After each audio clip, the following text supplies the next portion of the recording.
Join me for a vape as we review the HCIGAR HB40 on the Vapor Chronicles. Stay tuned.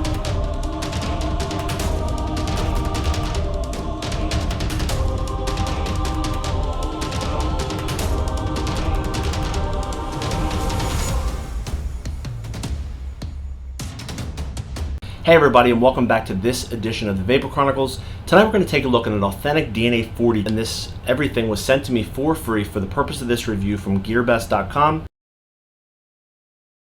www.gearbest.com. This product is a little over $100 on their website, but I can get you a better deal, so look below and you can get a discount. All right, let's move into the review. Okay, I've reviewed DNA 40 devices, so I'm not going to go into a huge amount of detail about the DNA 40.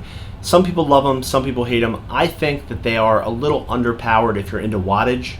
If you're into temperature control, I think they're just fine, okay? But if you're into straight up buying this for Kanthal builds, this is not going to be one for you, I don't think. There's a lot better options that are more affordable. But if you like temperature control, if you want to dabble into temperature control, if you like a pretty solid device that's pretty good looking in a lot of areas, this is a win. Okay, I've enjoyed it. I'm glad I have it. I love the position of the button, but let's do this. Let's dive down, let's break it down, and then we'll come back out. We'll take it for a vape. All right, let's dive in. All right, so here is the outside of the HB40 box. As you can see, it says Heartbeat by Evolve. Little authenticity scratcher. Let's open this up.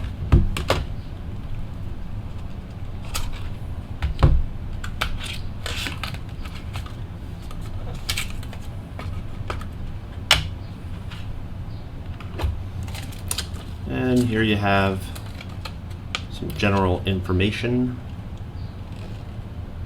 about your features, your modes, functions, and all of your settings. Here is your charging cable. Knocking shit over. It's about 3 feet, and it does have a spring recoil, so that's pretty nice. All right, so let's run down some features, functions, and specifications. How about that? So the output power is a minimum of 1 watt, maximum of 40 watts. Output voltage is 1 volt to 9 volts. Output current is 16 amps. It has a spring-loaded 510 connector, temperature display, ohms display, a locking mode, stealth mode. It uses a 18650 battery, which they recommend a high drain, high amp battery. It has power lock mode, right mode, left mode, max temperature adjust. Error messages include check atomizer, weak battery, temperature protect, ohms too high, ohms too low, too hot, and it has an auto power down function. It also comes with a 90-day warranty against manufacturer defects, and that is it for your specifications. So let's talk about the outside of it, and we're going to do a little bit of a repair, which I like to do if I can, and let's go over everything. So first things first, this has been out of the box for about 2 weeks now, and I've had a chance to really put it through its paces, and most of it is really good and some of it was not so good. So let's go over the not so good first when we take a look at the outside. So the first thing you'll notice here is this is your firing button, and it's a really, really good location for a fire button. When you hold your hand on the device and you go to fire, it just feels natural to hold it. If you're left-handed, it's no issue to hit it with your thumb on the left side. It's no issue to hold it on the right side. You could even hold it and hit it with your finger or your finger here. You could hold it this way and hit it the same way. So it's really flexible and it has a nice, clicky, responsive feel. If we go up close, you can see there's a nice texture to the button, and when you hit it, it just clicks and it's responsive. I love the button on this thing. Here's your little screen, your up and down adjusters. They look little BBs, little HCIGAR logo here, and you have some of your venting on the bottom of the device. Nice and clean black on the one side. All the edges are rounded off a little bit so that you don't have sharp edges. The corners, no sharp edges. So that's pretty much it. You have your spring-loaded 510, which is really very springy, and it does sit flush with the top of the device. So So if you go to push down on here, you can see it has a nice spring motion for making good contact with different addies. And this is one of a nice feature of the device, but also one of the drawbacks. So on the back of the battery plate cover, and I'm going to turn this sideways so I can show you, it's magnetized. So if you want to open it, you just sort of slide it down like this, see? And the magnet grabs really strong. So I mean, it's on there, it's not coming off, it doesn't rattle when it's, you know, being held. The problem is that there are these two little brackets down here that sort of hold it in place, and it kind of moves a little bit. Now, it's not rattling, so I'm not going to bitch that much. It's really on there, it's solid, it's easy to take off, it's easy to put back on, and it does have a lot of magnetism. But when I received this, let me show you. Take a look down here. See that magnet right there? Let's go zoom in. See how it's split in the middle? When I got this magnet was detached from the inside of this, and it was just sort of sitting in here cracked. So what I had to do was I had to carefully place it in here and then glue it back in. Now it's back in and it does work, but that's unacceptable. It should not have come that way. I'm not sure why. And one of the other reasons I think that this thing sort of slides around a little bit is, take a look here. See this? There are these little nubs that stick up, and there's nubs at the top. Okay, so when you put this on, it's sort of indented on the cover of the battery door, and they sort of keep it from sliding around, right? So when it's on, but they're just not machined perfectly size-wise, so there's a little bit of movement. So what I'm going to ask you to do, if you care about that, and you know, it's really up to you to decide if you want it to be completely stable, is if you grab a little bit of nail polish, and you can always sand it off if you put a little too much on, and you can just coat around this. You can tape off around here if you want to protect it first. Put a little clear nail polish around here and around here, and you can continue building it up, sand it off if it's too much, and then it should stop your door from moving around. I've felt way worse. I'm not saying it's horrible, I'm just saying if you want it to be really, really tight, you can do that trick and it does work. All right, so that's that. Okay, so on the outside you have your micro USB charging port, which is right here at the bottom. There's a little light indicator on here that turns red when it's charging. When it's fully charged, it turns off. Everything is centered and really well designed. This device is light. It doesn't feel heavy or anything like that. It feels pretty good. So that's a good thing. It does have, I believe it's a 1 amp charge cable, so it charges pretty quick. And it does have the ability for a removable 18650, which goes right here. The inside of here, the little sticker's a little loose. I wasn't sort of fiddling with that. That was just the way it came, so you can push that down. Everything's clean, looks nice, looks high quality. Has a nice finish on the cover for the electronics. And here's your little string to pull your battery out. So we're going to put a battery in. And you want to take a look inside. It's a little hard to see, but if you look close enough, you'll see there is a plus and a minus. Let me tell you which way to put your battery in. So we have our plus side, put that in first, push our battery in, tuck your little string down, and then slide your door back on, and you should be good to go.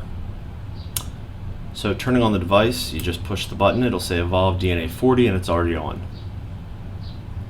Okay. Now this is right now set to 40 watts, 520 degrees. Say you wanted to change your temperature, you hit 5 times to lock the device. And then you would hold this up and down button. And there's your temperature. So if you push the right side, you lower, left side raises. You can go all the way up to 600 degrees. Once you go past there, it turns off temperature control, so you're in straight wattage mode. Or you can go back down all the way.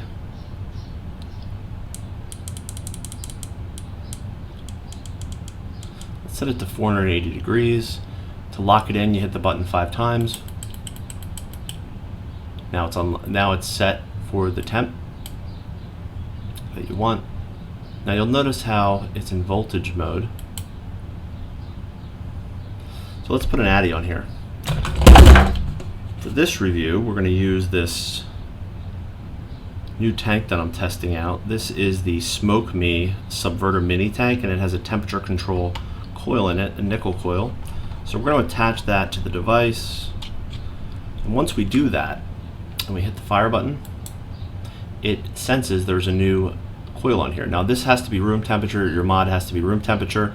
Once you get it in, you push the up button and it detects the resistance of the coil when you fire. It also detects and goes to temperature, and there's the 480 that I set earlier. It's reading 0.1 ohm, which is the resistance of the coil that I have in there.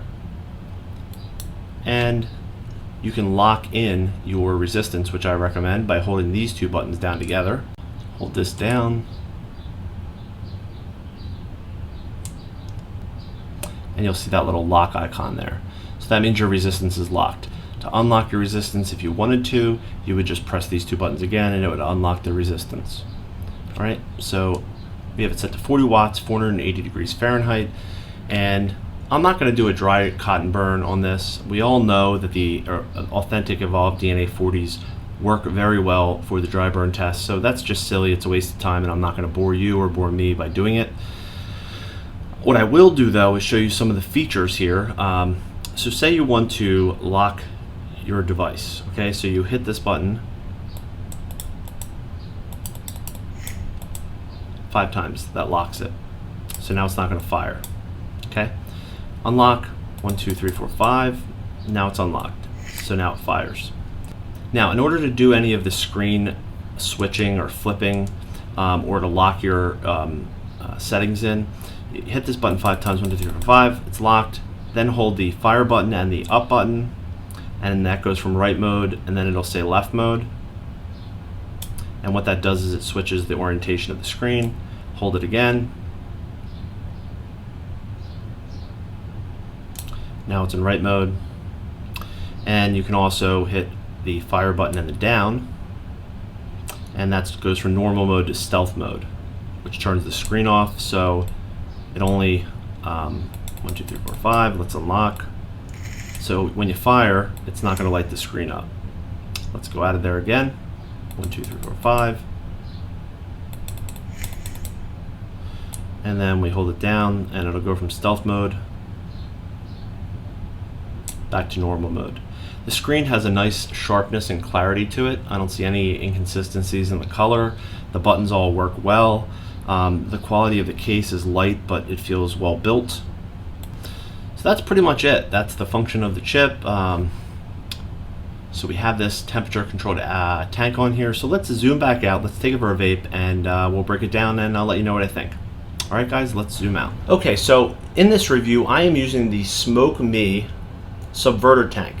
I'm using their nickel coil, and I have this set right now to 0.1 ohm, 530 degrees at 40 watts. This tank likes a lot of heat, okay? So I have it set high. Let's take it for a vape.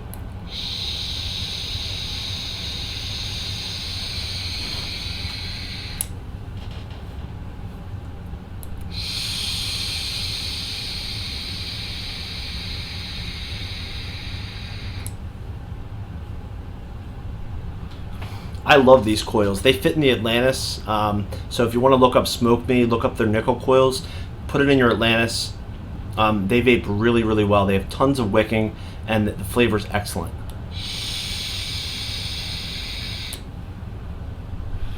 So this device, the button is great. It functions just like a DNA 40 should, because it is a DNA 40. It's an authentic.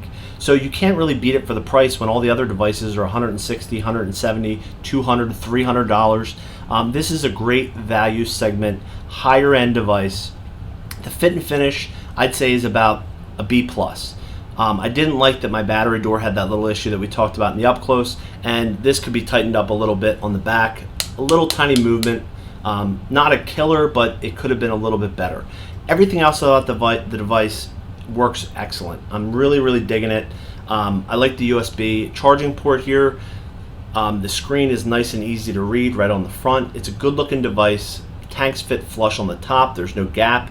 It really is just a sweet package. This is a 23 millimeter tank, and there's a tiny little bit of overhang right here on this side here. But overall, fit and finish is good. If you're interested in picking this up, there's a link below. First I've ever had of an HCIGAR mod on my channel, so I'm pretty impressed. Hopefully you get one that doesn't have a broken magnet, and I think you'll be good to go. So can I recommend this device? Well, it really depends if you want an authentic DNA 40. If you're an Evolve person or you're interested in Evolve products, this really is probably the best valued Evolve device on the market.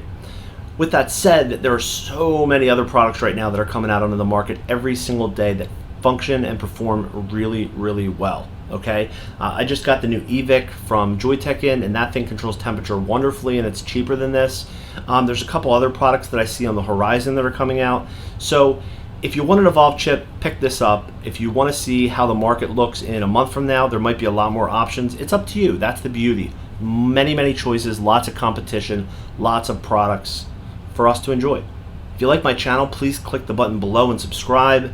All things vape all the time here on the Vapor Chronicles. You can also find me on the web at www.thevaporchronicles.com.